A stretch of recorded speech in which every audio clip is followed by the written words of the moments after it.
Les patriarches, Moïse, livre 1. Chapitre 11.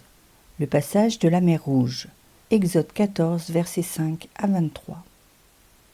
À peine les Hébreux avaient-ils disparu à l'horizon que les Égyptiens, se voyant privés de ces auxiliaires irremplaçables et oublieux déjà des fléaux qu'ils avaient subis à cause d'eux, se repentirent de les avoir laissés partir.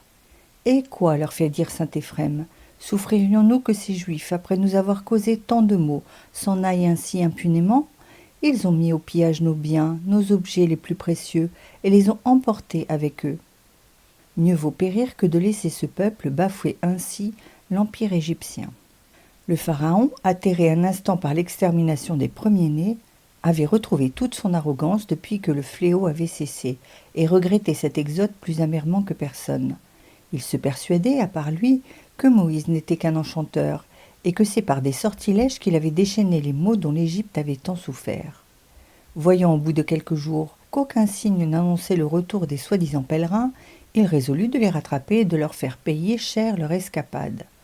Il constitua une colonne solide et légère à la fois, qui comprenait 600 chars de guerre, les meilleurs de toute l'Égypte, 50 000 cavaliers et 200 000 fantassins très bien armés. Puis il fit atteler son propre équipage et se lança à la poursuite des émigrants. Il n'eut pas de peine, on le conçoit, à retrouver les traces de cet énorme troupeau d'hommes, de femmes, d'enfants et de bêtes qui se mouvaient lourdement. Dès la 3e étape, ces éclaireurs aperçurent dans le lointain les tentes que les fugitifs venaient de dresser sur le bord même de la mer Rouge. Les Juifs étaient en train de préparer leur repas. Forts de la permission de départ donnée par le pharaon, ils se croyaient en sécurité et ne se gardaient pas. Bientôt, cependant, ils commencèrent à percevoir le roulement des chars et le bruit sourd que faisaient les hommes et les chevaux en marche. Interdits, ils suspendirent leur besogne pour fouiller des yeux l'horizon et ne tardèrent pas à discerner sur les crêtes voisines l'armée ennemie qui se déployait en ligne de bataille. Épouvantés, ils voulurent fuir, mais ils se trouvaient pris comme dans une souricière. À leur gauche, il y avait la mer Rouge. À leur droite, les monts abrupts du Djebel Araba, qui se dressaient comme des remparts et qui, devant eux, se rapprochaient du rivage au point de fermer toute issue. Derrière eux, l'armée ennemie. En tout état de cause, malgré leur supériorité numérique, n'ayant ni cavalerie ni chars, ils auraient été hors d'état de se mesurer avec les soldats égyptiens, gens de métier, munis d'armes de la meilleure qualité. Mais sur ce terrain étroitement encaissé, toute lutte s'avérait impossible. La situation était désespérée. Il n'y avait, humainement parlant, aucun moyen d'éviter un massacre général. Devant l'imminence du péril, le camp se remplit de cris et de gémissements. Les femmes se lamentaient, les enfants pleuraient, les hommes grondaient, et une vague d'indignation s'éleva contre Moïse, pour avoir entraîné dans ce guêpier le peuple qui s'était mis entre ses mains.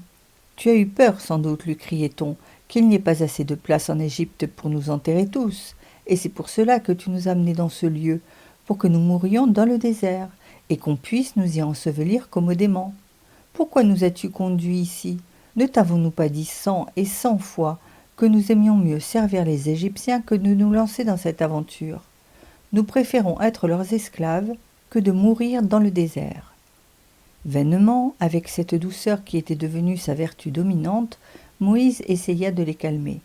Il leur affirma que Dieu leur viendrait en aide sans tarder, que sa toute-puissance se jouait des prévisions humaines, que les Égyptiens allaient subir un désastre inouï. Personne ne voulut le croire, et ils étaient tout prêts, dit Joseph, à le lapider. L'homme de Dieu, cependant, tint tête à l'orage, montrant ainsi l'intrépidité de sa foi et la force de son âme. Comprenant que toute discussion était inutile, il se mit en prière. Il pria non pas comme les Juifs qui se bornaient à réciter des formules ou à pousser des clameurs vers le ciel, sans confiance, sans piété, sans élan de cœur.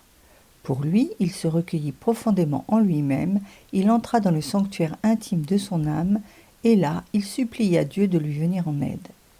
La réponse ne se fit pas attendre. « Pourquoi cries-tu vers moi ?» demanda le Seigneur. Ces mots n'étaient pas un reproche. Il voulait dire « Pourquoi me parles-tu sur un tel ton d'angoisse, comme si je pouvais ne pas exaucer ta demande ? Penses-tu qu'après toutes les merveilles que j'ai accomplies pour vous tirer d'Égypte, je vais maintenant vous abandonner ? Est-ce que je ne t'ai pas dit que tu étais le Dieu de Pharaon et donc que tu n'avais rien à craindre? Retourne vers les fils d'Israël, dis-leur de se mettre en route sur l'heure et de marcher vers la mer.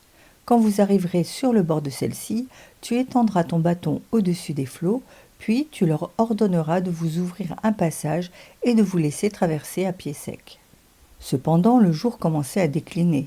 Craignant de laisser échapper leur proie, les Égyptiens voulaient attaquer avant la nuit et se hâtaient de prendre leurs dispositions de combat. Le désastre semblait inévitable. Aucune manœuvre ne pouvait sortir les Israélites de la nasse où ils étaient enfermés. Soudain, à la stupeur générale, on vit la colonne de nuée, au lieu de se muer en colonne de feu, comme elle le faisait chaque soir, se porter de l'avant à l'arrière de la caravane des fugitifs, interposant un écran entre ceux-ci et leurs ennemis. Restant opaque sur l'une de ses faces, elle plongea les Égyptiens dans une nuit aussi complète que celle qu'ils avaient subie durant 3 jours lors de la 9e plaie. Sur son autre face, au contraire, elle devint lumineuse, baignant le peuple de Dieu d'une clarté de plein jour. Force fut donc aux poursuivants de remettre leur attaque au lendemain.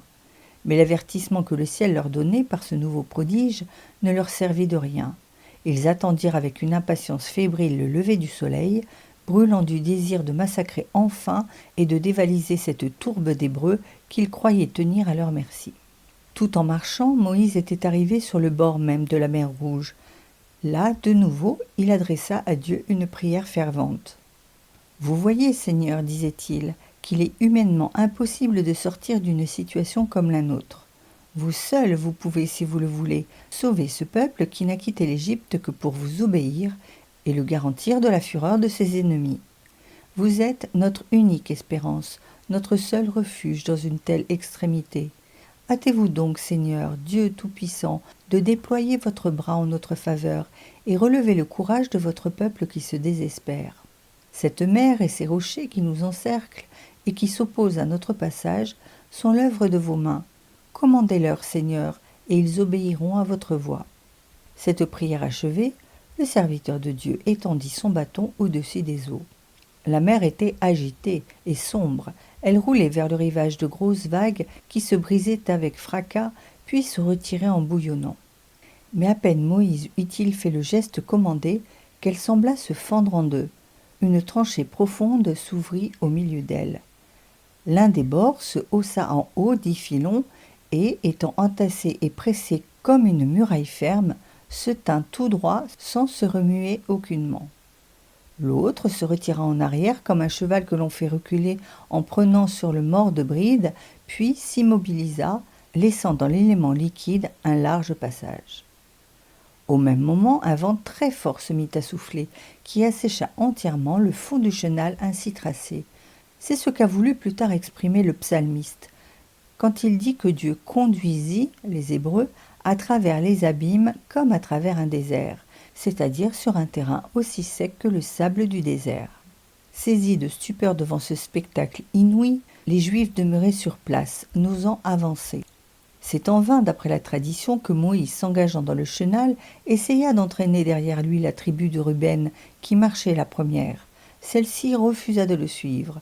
La tribu de Siméon, qui venait la seconde, en fit autant, et de même celle de Lévi, qui était la troisième. Mais les fils de Juda, qui se présentèrent ensuite, eurent plus d'audace. Généreusement, ils foncèrent dans le défilé, et par ce trait de courage, ils méritèrent de devenir désormais la première en dignité des tribus d'Israël, celle qui donnerait ses rois à toute la nation. Derrière eux, toute l'énorme colonne, un peu rassurée, descendit dans le chenal. Le fond de celui-ci était maintenant absolument sec. L'herbe qui le couvrait le rendait aussi moelleux aux pieds qu'un tapis, et nul obstacle ne venait entraver la marche des émigrants. Sur les 2 côtés, la masse des eaux se dressait immobile, comme maintenue par des murailles de verre, laissant voir dans ces couches profondes des poissons inconnus et des monstres marins, non moins stupéfaits que les Hébreux eux-mêmes de cette extraordinaire aventure. Commentaire moral et mystique. Dieu n'a pas conduit Israël dans la terre promise par le chemin le plus direct, celui qui paraissait tout indiquer, parce qu'il ne nous fait pas suivre dans la vie spirituelle les voies qui sembleraient aux hommes les plus logiques et les plus simples. S'il a épargné à son peuple au début de son exode les combats contre les Philistins, qui devaient devenir dans la suite ses ennemis les plus redoutables, c'est pour nous faire entendre qu'il n'expose pas les commençants aux tentations les plus violentes, de crainte qu'ils ne se découragent dès le principe et ne retournent dans le monde. La colonne de feu, qui dirigeait les Hébreux pendant la nuit, et la colonne de nuée, qui les protégeait contre les ardeurs du soleil, durant le jour, représentent le Christ selon sa double nature, la divine et l'humaine. Parce qu'il est Dieu, il est la lumière qui éclaire tout homme venant en ce monde. Il guide son peuple à travers la nuit de la vie présente vers la vraie terre promise, vers le royaume des cieux. Mais par sa nature humaine, qui a pris sur elle toute la rançon des péchés de l'univers, par la tendresse de ce cœur qui a tant aimé les hommes, il protège les pécheurs contre les rayons brûlants de la divine justice, rayons qui se feront sentir avec une ardeur implacable au jour par excellence, au jour de la colère et du suprême règlement de compte. Dies irae, dies illa. Cette colonne est venue montrer aux hommes le chemin qui leur permettrait de sortir de la domination du roi d'Égypte, c'est-à-dire du démon. Mais celui-ci ne les laisse pas échapper sans réagir. Il les poursuit, il les harcèle de ses tentations, de ses persécutions. Et l'âme qui voudrait fuir est arrêtée par un obstacle apparemment infranchissable, qui semble la mettre à la merci de ses ennemis. C'est la concupiscence, qu'elle sent bouillonner en elle comme une mer toujours agitée et dont l'eau salée ne peut étancher sa soif. Cette concupiscence qui faisait dire à saint Paul « Je sens dans mes membres une loi qui répugne à la loi de mon esprit. Je vois le bien que je voudrais faire et je ne le fais pas. Je vois le mal que je ne voudrais pas faire et je le fais. » L'âme alors se sent tentée de désespoir. Elle regrette d'avoir quitté l'Égypte, c'est-à-dire le monde, pour s'engager dans la voie aride du renoncement et de la perfection chrétienne. Elle s'en prend à ceux qui l'ont poussée à travers cette détermination.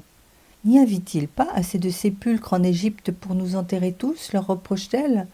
C'est-à-dire, mourir pour mourir, puisque c'est là le terme fatal de toute vie humaine, ne valait-il pas mieux attendre cette échéance dans la vie du monde que de me charger de pénitence et de m'exposer à toutes sortes de persécutions pour arriver en définitive au même résultat.